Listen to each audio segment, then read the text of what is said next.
નમસ્કાર દર્શક મિત્રો, આશા ન્યૂઝ ગુજરાતીમાં આપનું સ્વાગત છે। સમાચાર મળી રહ્યા છે છોટાઉદેપુર જિલ્લાના બોડેલી તાલુકાથી। માતીલા સાંઢની જેમ આવતી કારે 3ને અડફેટે લીધા।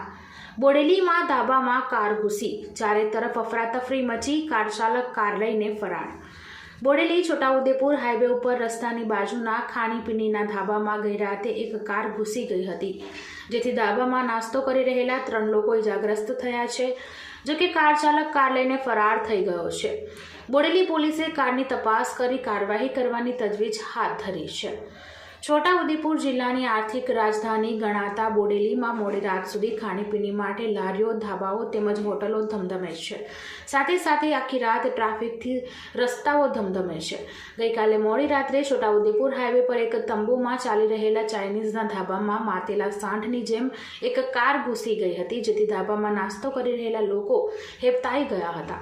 કાર આવતી હોવાથી જાણ થતાં જ બધા લોકો નાસ્તો કરતા ઊભા થઈને ભાગ્યા હતા, છતાં માતેલા સાંઢની જેમ આવેલી કારે 3 જણાને અડફેટે લીધા હતા। જોકે કાર ચાલક કાર લઈને ફરાર થઈ ગયો હતો।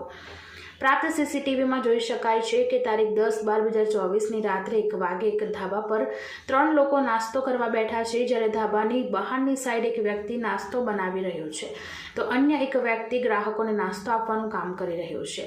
આ દરમિયાન અચાનક પૂરપાટ ઝડપે એક કાર આવે છે અને નાસ્તો કરતા લોકોને અડફેટે લે છે।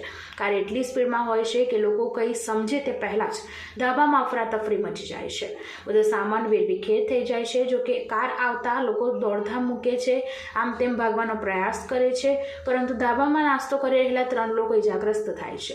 મળતી માહિતી મુજબ સદનસીબે કોઈ મોટી જાનહાનિ થઈ નથી, ઇજાગ્રસ્તોને સામાન્ય ઈજા થઈ છે। સમગ્ર ઘટના બાબતે બોડેલી પોલીસ મથકના પીઆઈ DS વાઢેરે જણાવ્યું હતું કે આ અંગે પોલીસને જાણ થતાં પોલીસ ઘટના સ્થળે પહોંચી હતી અને કારની માહિતી મેળવી કારની ઓળખ કરી કાર્યવાહી કરવા માટેની તજવીજ હાથ ધરી છે।